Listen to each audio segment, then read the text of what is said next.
I'm going to inhale hope and exhale hurt. We're going to get into a little bit of positive affirmation. My wings are strong. My heart is steady. The Falcons' chaos will not shake my ready. I am not the record. I am not the turnovers. I am not the questionable play calling. ATL. Let the L's leave my body. Let the winds come in when they feel like it. Baby, pour me some Granddaddy, man. At the end of the day, anybody could coach this team, but for Michael Penix Jr., because I think that is the key. Yeah, that's tough. Kevin Stefanski was two-time coach of the year. Junior, if he feels Michael Penix Jr. is the future, which he has to be being the eighth. You fire a coach in Raheem Morris that won more games than the coach that you're bringing in over the last 2 years. Right. Make it make sense. And I say it does make sense. Raheem Morris is the defensive coach, and they still struggle defensively. Kevin Stefanski is an offensive-minded coach, two-time coach of the year. So saying he can't coach, he can coach, and now you give him John Robinson, the best running back in the National Football League. He's smooth. Best running back. Yeah. Welcome, family. It's your boy, Simo the C. Mitchell, checking in with another Falcons bird bath. And I just wanted to remind you guys, because I've seen a lot of people out there not being able to separate the facts from the feelings. And feelings are okay as long as they're based in facts and some real analytical data. Now, a lot of you guys may not realize, but as of right now, the Falcons, just within a 24-hour period, they hired 2 more additions to their staff with Alex Van Pelt and Tanner Engstrand. And I've seen a lot of people kind of upset and saying, yeah, I'm not impressed by these new hirings. You're just hiring more losers and guys who weren't successful as offensive coordinators before. Now, they hired Van Pelt as our quarterback coach, and Engstrand is our offensive passing game coordinator. And while those guys were not great at being offensive coordinators in this league, they have been offensive coordinators, but they both have a heavy background in quarterback play. And I believe that both of these 2 hirings are going to signify just the amount of commitment and level of care that Stefanski is wanting to put into developing Michael Penix as a premier quarterback in this league and just getting the most out of him. Now, Van Pelt was not a great offensive coordinator. He's not been a great offensive coordinator, but he is definitely, undoubtedly known for his talent with being able to get good quarterback play. He was a big part of expanding Drake Maye to the quarterback that he was now. Early on in the season last year, not in the 25 season, but in the 24 season when they had the losing record in New England, it started off a little bumpy, but toward the end of the season, he was really starting to get a lot more out of Drake Maye. And of course, according to a lot of the local beat writers and even some of the fans, he did a really good job, and they really liked him a lot. He stopped in Green Bay before too, and he was the quarterback's coach over there. And Aaron Rodgers allegedly was very upset when they got rid of him. And you know how hard it is for Aaron Rodgers to actually like quarterbacks. So I think that it's a really great sign that we're getting all this this wealth and dearth of knowledge from these 2 coaches that we have right here at the moment. Also, I want you to keep in mind, before I get to Engstrand, Van Pelt, his last stint of where he just left from, he was out there with the Rams, who were just a little bit away from the Super Bowl, just a few plays away from being able to get to the Super Bowl. He was out there as a senior offensive consultant. And I think that one thing you want to have out of your coaches is, I think that it makes you better when you're in these higher positions and you have to be brought down and you have lesser jobs. Now you kind of see the game from a different perspective and you understand what it is to, help your higher ups. Him being a former coordinator is going to make it better with him being able to break down the offenses to the quarterbacks. And keep in mind, he also played in the 90s too, so he's a former NFL quarterback. Now, going on to Engstrand. Engstrand, he was just recently the Jets offensive coordinator. And while he wasn't great with the Jets, he did come over there. Aaron Glenn brought him over from the Jets while he was and hold on, I want to just fix something real quick because we got a little bit of an issue with my image. But while he was over there with the Jets, Aaron Glenn brought him over from Detroit, and he was also a former offensive coordinator. I'm sorry, the pass game coordinator for the Lions while he was there. So he brought him over to the Jets, and for all intents and purposes, he's really good at his job. That's why he brought him over there. So I really like what we're doing with this team at this moment. You guys bear with me for a little bit. We're just going to go with the basic webcam for the moment. But he also was a former quarterback coach. And I really like what we're doing out there with him, being able to utilize him as now the offensive pass game coordinator, because he really excelled at that when he was with the Lions over there the previous 2 years before. That offense was booming, especially with that pass game. And he had Jared Goff, a guy who I don't really fancy as a really good quarterback, but was able to get a lot out of him. Jared Goff is still a top 10 quarterback nonetheless. I really like where we're going with this. I think that, again, very quarterback-centric, and some of the players, some of the staff that they're bringing. They really want to dedicate being able to get Michael Penix to that pinnacle point of where you want to have him at.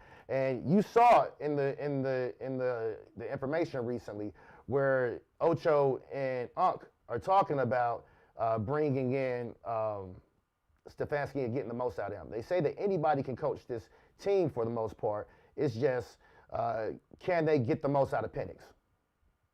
Are they going to be able to get the most out of Penix? So I really like our chances of what we're going to be able to do with him this year. I think that it's great moves. We're going to go ahead and we're going to go ahead and jump into the chat real quick and kind of greet some of you guys out here. Number one Falcons Bird Bath supporter, Trent says, simple, they're behind their young quarterback. He's our franchise, as Mr. Blank and Raheem have been saying. We're not going to talk about Raheem. But we're literally putting together a group of guys who specialize in quarterback development. And I wholeheartedly agree with you on that right there. As Ocho and Unc also alluded to on their Nightcap, you have to have Michael Penix be your franchise quarterback. You got to at least give him the opportunity, with him being such a high draft pick. In this league, when you spend that type of draft capital on a quarterback that high, you put your franchise at a great disservice if those guys don't pan out, or at least they're not able to give you something serviceable. I really like our chances of being able to get something serviceable out of them, because look at the Deshaun Watson situation. That was very unfortunate, and Stefanski did not want Deshaun Watson for all intents and purposes with the with the Browns specifically. But you see how bad that set that franchise back by Watson not really living up to what you needed out of giving those 3 first-round draft picks back to back.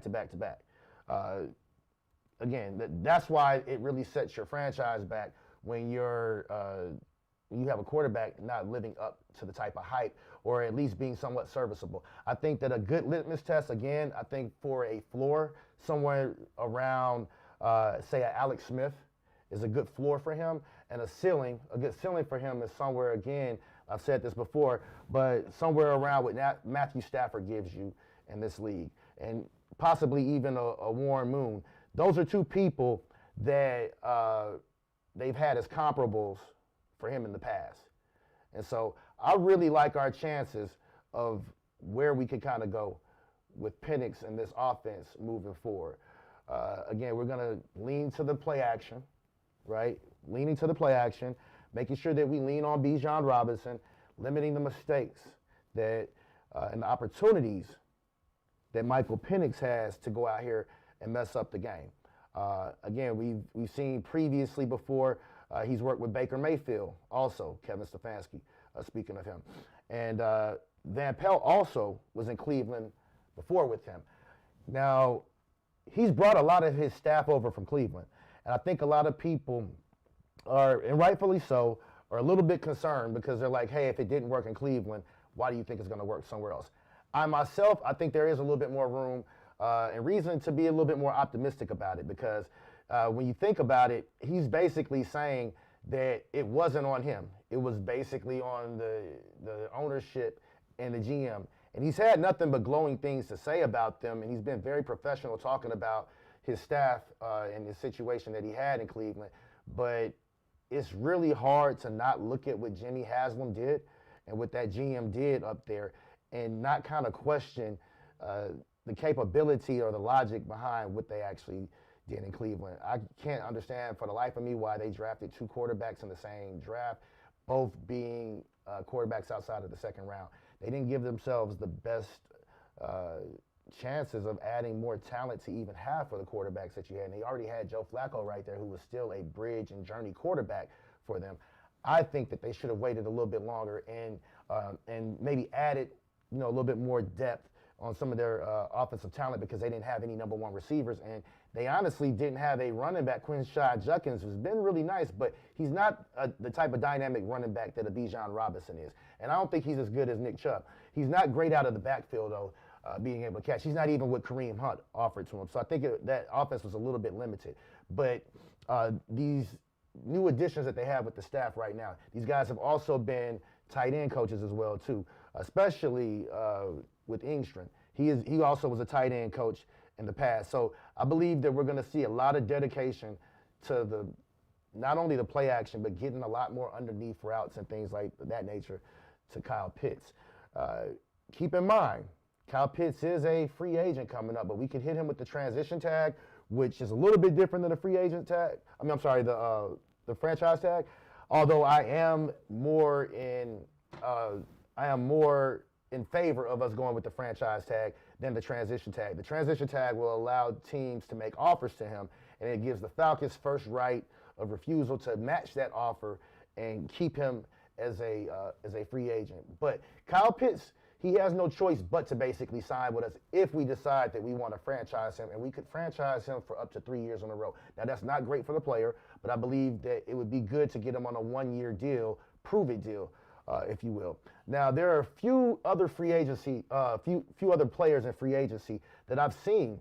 I've been consuming a lot of content in regards to the Senior Bowl, the draft coming up, and some of the free agency. And I'll do a video this week coming up as well. We won't get real in depth with this right now. But there are a few guys, and I'll just drop a few names, people like Rasheed, Shaheed, who I think could give you the type of capabilities that someone like, say, not quite exactly what George Pickens would give you, or not quite exactly what Alec Pierce would give you. Those are 2 guys that I've really been banging my drum saying that I would hope that we can actually bring them along. But the reality is, if I'm the Colts or if I'm the Cowboys, I'm not letting those guys leave the building. I think it's very unrealistic to expect that we'll be able to get those guys on our staff, on our team this year. I believe it's a lot more realistic, and it's probably a lot better of a bargain for us to be able to add some guys into the mix, like, say, again, Rasheed, Shaheed. There's some other talent as well, too, that if we can add them, we'll get a bit of a bargain price on them, and then we could potentially add better players with maybe our secondary, and we can also re-sign Kyle Pitts. We also will be able to sign our linebacker, Caden Ellis, as well, too. We got to make sure we shore up that defense. Then we can maybe make some other moves in the draft, maybe drafting a linebacker later who could potentially replace him. Also, maybe drafting a lineman, offensive lineman, somebody in the trenches that can eventually be able to either replace Caleb McGarry or be able to replace Jake Matthews. I don't think you want to wait till next year when those contracts are up. But those guys are on huge contracts, a huge chunk of our salary this year. So we got to make the best out of that. Let me go over here to these comments again, tap in with you guys, and see what you guys got to say over here. Trent says, I think we should sign him long term. What else can we ask for from any other tight end in the league today in our offense? Those guys can't play wide receiver most snaps like Kyle can. and we will lose if he goes. I tend to agree with you on that. I definitely agree with you heavily and wholeheartedly. I think that Kyle Pitts, he offers you more than just playing a tight end. He allows you to be able to go from 12 personnel, right? 2 tight ends, 1 running back in the backfield. He allows you to go from 12 personnel fluidly to 11 personnel and playing him in the slot. I think that Kyle Pitts offers you a lot more from the slot than most of these other slot receivers can add to you, or any other receiver in the league can add for you. Because while a lot of people still like to look at his run blocking and say he's not good as a run blocking inline tight end run blocker, he is a much better run blocker from the slot position than a lot of your receivers. We used to run a lot of Ray McCloud out there. And just in my humble opinion, you don't get as much. No matter how tenacious or how tough he is, Kyle Pitts is a 6'5" or 6 foot, I think it's 6'5". Correct me out there if I'm wrong. 6'5" or 6'6" tight end with massive wingspan. He has a large target area, but long arms. And again, he's 250 pounds. You can't coach that. He's good. All you have to do is get in the way for a lot of those long runs. So I think it allows you to do a lot more, keeping a lot more of your personnel on the field and making it harder for them to try to really decide how they want to match up or what kind of personnel that they want to put out there. Because if you come out there in a nickel with Kyle Pitts out there, he's blocking most nickel backs out there. And again, that's why I like if we add someone like, say, a Rasheed, Shaheed, we can really make Kyle Pitts a lot more of the focus of our offense. And then we can, again, get some other guys in there who won't command the ball nearly as much. Jalen Naylor is also another guy, and again, I'll talk about this a little bit later. And there's a couple other guys that I want to let you know about. I won't spoil it, but adding some speedsters, some guys who could get downfield. Also, keep in mind, it is reported and rumored that Cheetah, Tyreek Hill, wants to come back to Atlanta. Said he wants to come home. He wants to get out of Miami. I could see them either trading him in Miami or just outright cutting him. I think and I might be wrong, but I saw some massive number, like almost 50 million or something, a little bit over 50 million this year, that Cheetah would be owed on his contract. And it sounded really ridiculous, but I was looking at this over the cap. So correct me out there if I got something wrong, but they would save upward of 16 to 20 million if they cut Cheetah. And the amount that they would have to pay him, they might as well go after somebody else. Now, if Tyreek Hill has lost a step or two, remember, he did have that injury at the end of the season, but I believe he can make it back for camp and make it back for the first game of the year. Even if he lost a step or two, we're talking about a guy who was a 4.29 40. You can't coach that type of speed. Even if he lost a step or two, we're still talking about a guy in the 4.3 range, maybe even the 4.4 range. I also don't think that it's against any odds, and it's not illogical at all, that we can let go of Darnell Mooney. If we drop Darnell Mooney, we would also save, I believe, another 9 or 10 million.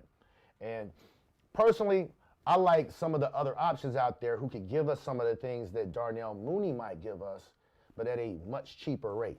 But if we could get somebody like Tyreek Hill in here on a prove-it deal, or some of the other wide receiver talent, and again, I went through the list of from Underdog Sports that talked about the top 10 players at every position in free agency coming up. So I believe that we got wide receiver as our number one need, or cornerback, depending on who you ask. But cornerback and wide receiver are our number one needs, and that's probably where we're going to go in the draft as well first too.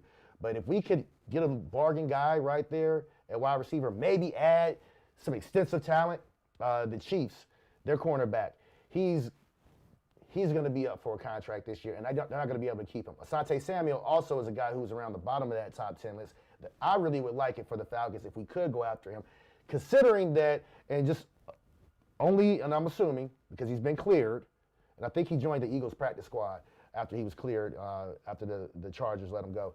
But if he's healthy and there are no more further complications with that neck surgery that he had, and he can make the team and he can make the roster all the way clear, no more injuries, he'd be a phenomenal addition to add to our secondary room.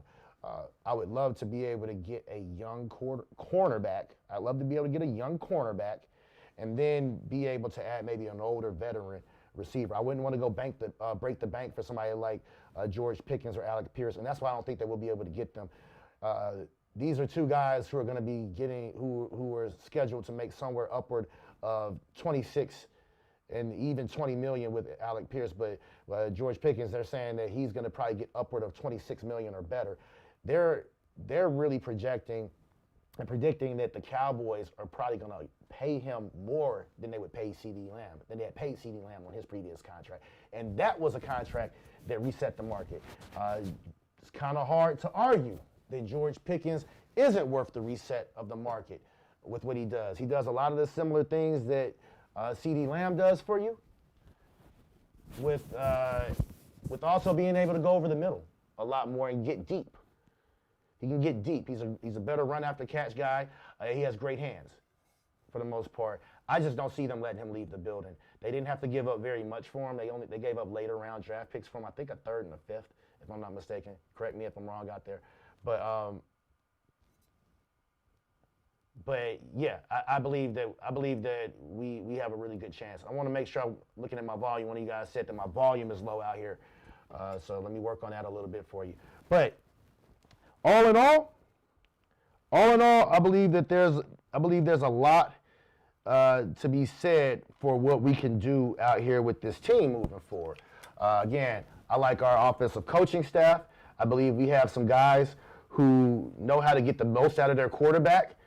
We have some guys on our staff at this point in time, our coaches, offensive coaches,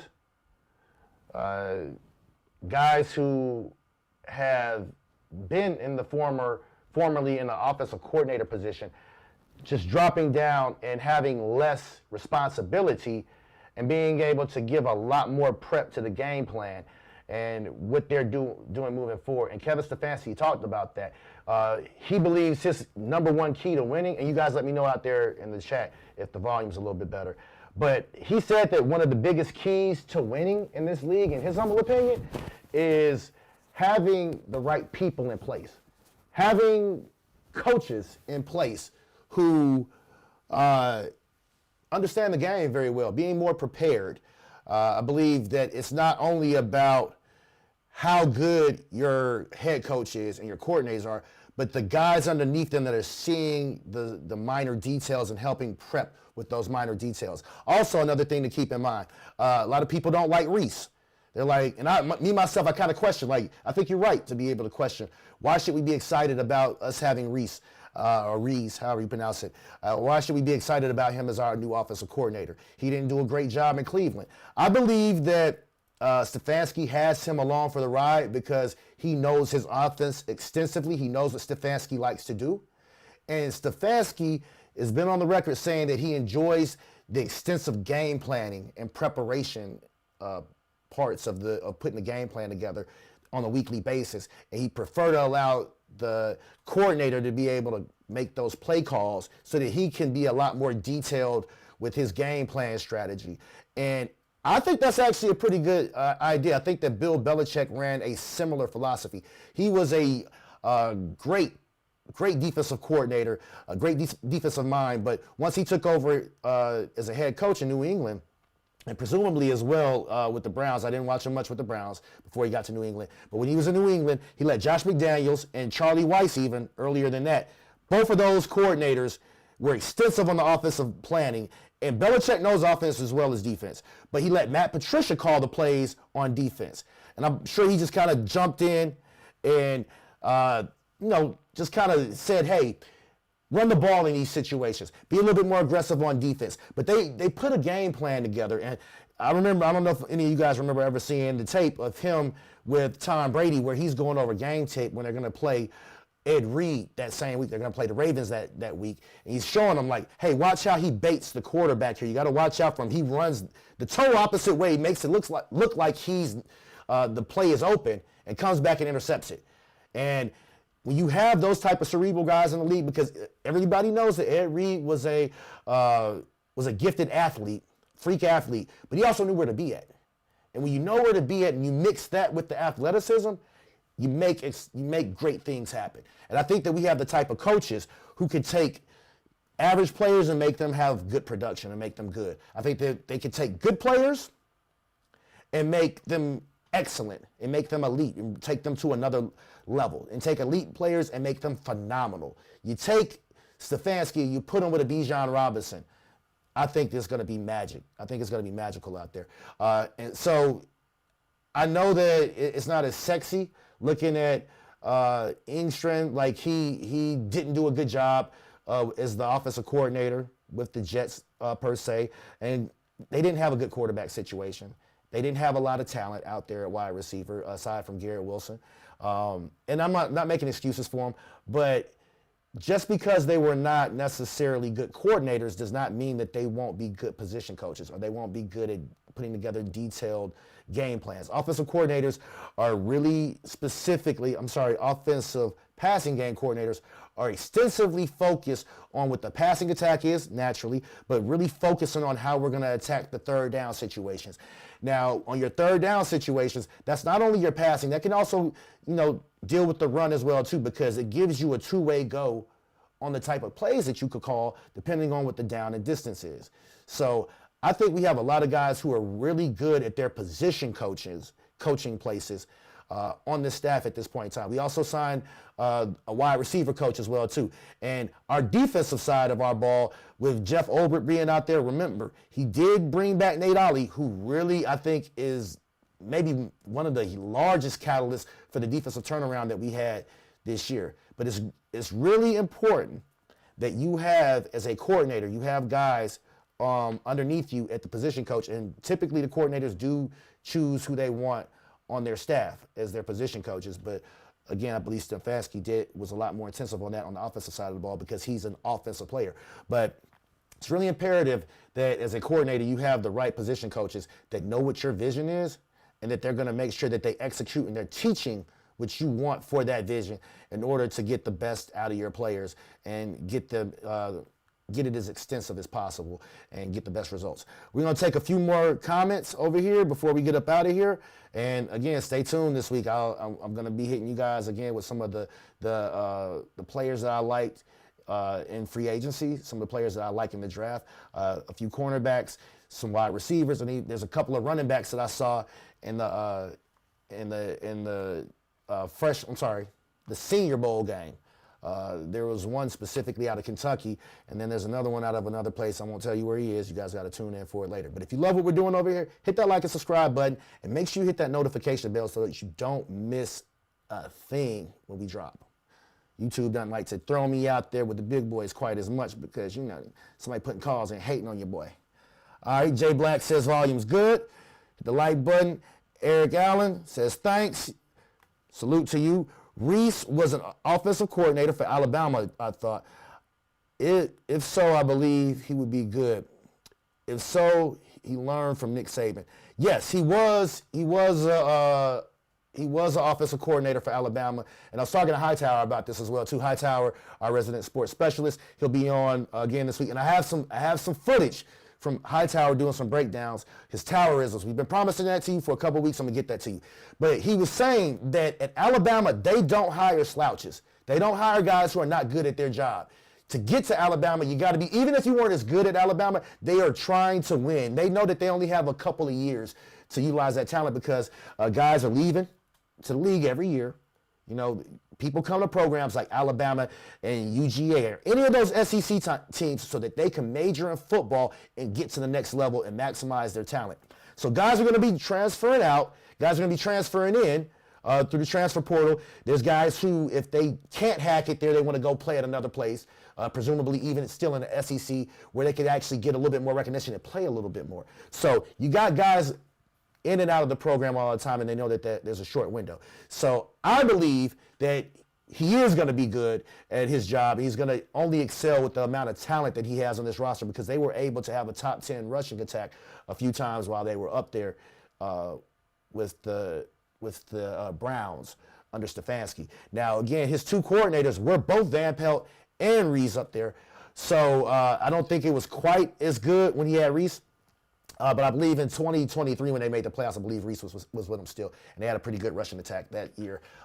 Nick Chubb did go down, if I'm not mistaken, and they still made the playoffs with Joe Flacco. But he was also a former quarterback, if I'm not mistaken, at Notre Dame.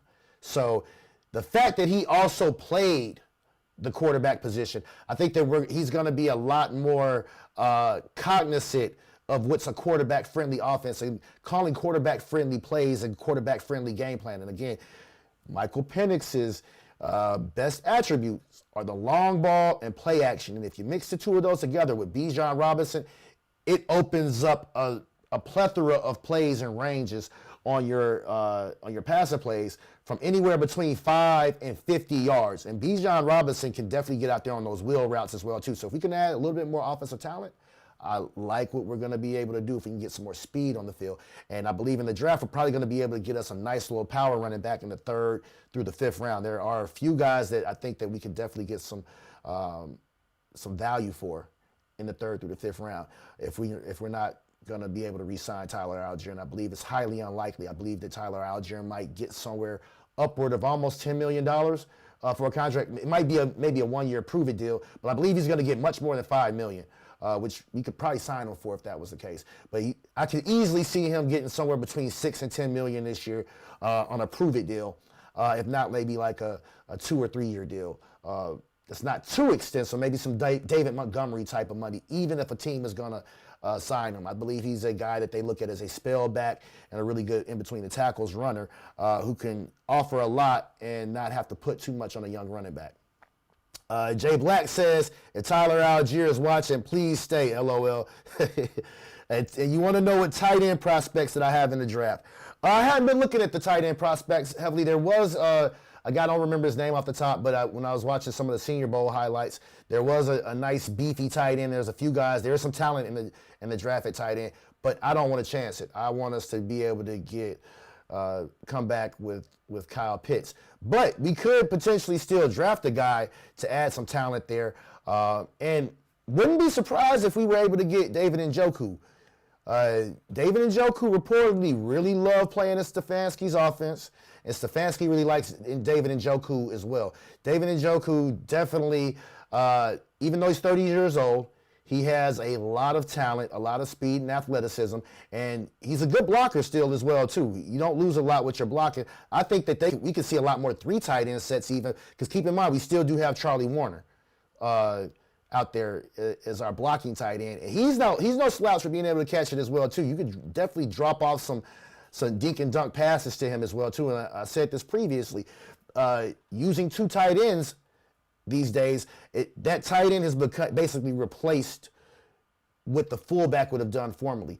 You know, you feed the beast a little bit more, you can make a few more plays. But I'd love to see us be able to play some bully ball with 3 tight ends. David Njoku definitely causes some matchup problems if you're going to go beefy out there. If you're in your base formation, imagine you're having a tight end like Njoku makes it harder for your linebackers to be able to cover. Most teams don't have linebackers like what we have, and a Divine Diablo and Caden Ellis who can cover tight ends up the seam or deep downfield or get out in those wheel routes or any of those other flag routes. And you can go jumbo on short yardage in the middle of the field and still get deep. Or even if you're at the 20-yard line or at the 30 going in to the green zone in scoring territory, those guys can really still stretch the field and give you a lot more versatility on your play calling without having to have the smaller guys on the field. And you can still pair them up with a Drake London as well, too. So I think that we're going to get a lot more versatility. Kevin Stefanski definitely spoke about that a lot. He likes the versatility out of which you can get out of the tight end position. So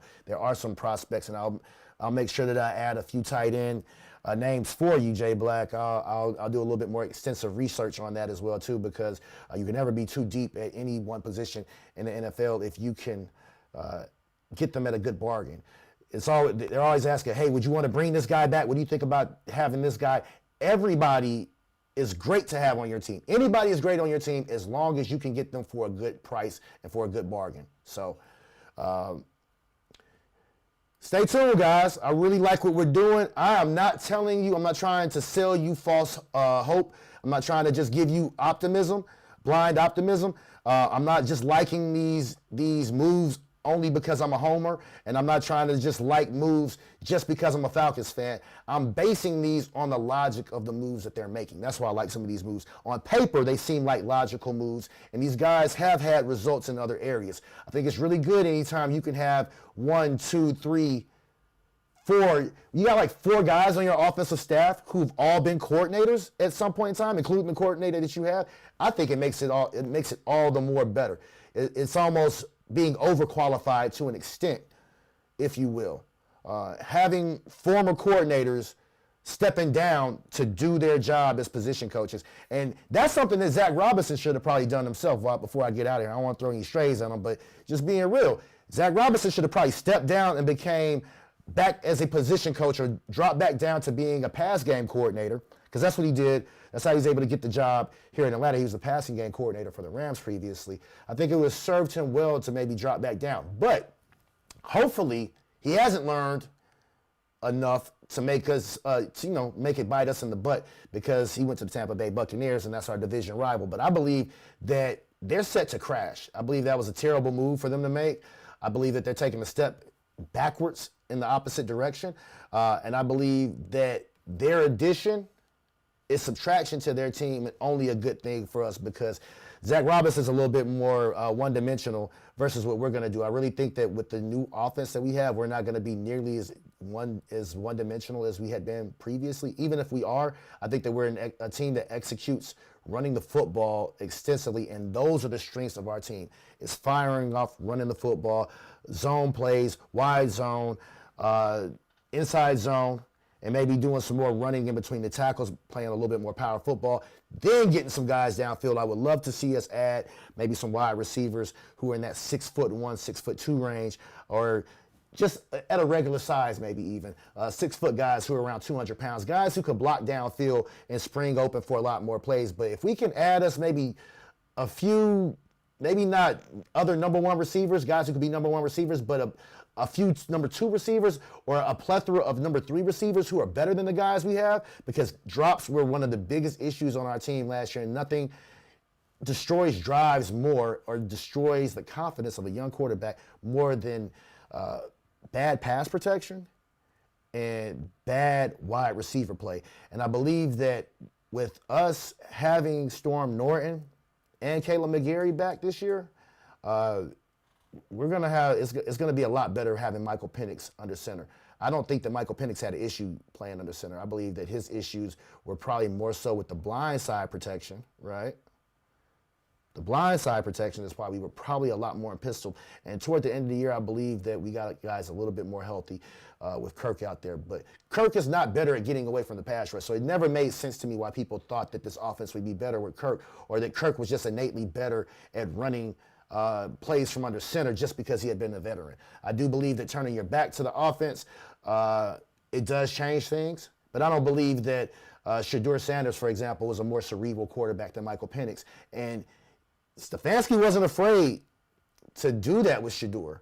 And by the way, Shedeur has been on record saying that he learned a lot from Kevin Stefanski, and that Stefanski treated him very fairly.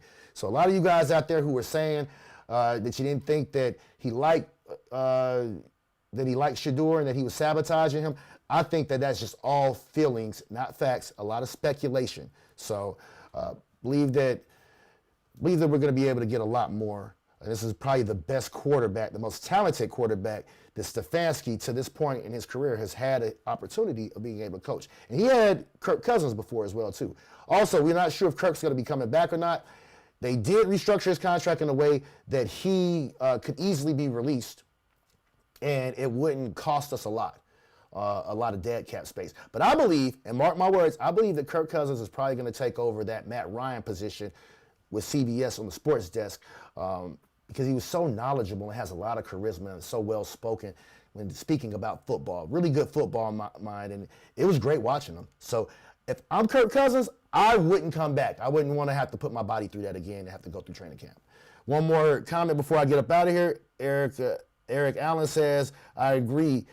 We as ATL has three beasts to feast with. Yep. Bijan, Drake London, Kyle Pitts. Again, I think I'm a big fan of re-signing Kyle Pitts at all costs. I would love to have him on a long-term deal. Might not be able to get that long-term deal. It might just be too expensive with the amount of cap space that we have right now. You don't have to be under the cap the whole time. It only really matters for one point in the season. You have to keep readjusting with it. But I believe that once we get some of the the guys off of our docket, McGarry, both Caleb McGarry and Jake Matthews have contracts of like 18 or 20, $25 million. That money's coming off next year. And we'll be able to sign Drake London to a long-term deal and probably be able to negotiate something with Bijan Robinson for the long term as well, too. Also, Jay Black, one more comment. Watch Felipe Franks become our featured tight end, LOL, JK. I wouldn't be surprised if they let go of Felipe Franks this year. If we could bring Njoku in, and I'm not sure if he's a special teamer in the same way, but I wouldn't be surprised if we got rid of Felipe Franks. He had a lot of penalties that were emotional on the special teams this year, and a few plays, he missed a few plays at different key points. Now, he was great for some special teams at times, but I think that we have a nice overhaul on our special teams. I wouldn't be surprised if we got rid of Felipe Franks as well, too. So stay tuned. Like I said, if you made it this far, hit that like and subscribe button for us over here. We're trying to get to 1,000. We're doing our best. I want to get to 1,000. You guys help me get to that 1,000 subscriber mark. If I can get to that 1,000 subscriber mark before the end of February, we will do a live show. We'll have a giveaway. I've already dedicated that I will be drinking some Granddaddy Mims on the 1,000th subscriber, and I'll do my episode inebriated. But I'll get you guys some. I have a prize for our 1,000th subscriber. So stay tuned for us, man. Appreciate the love. Salute to you guys. C-Mo to C. Mitchell, checking out for the Falcons Bird Bath, or the Bird Bath ATL now. And Point Game Official. Peace.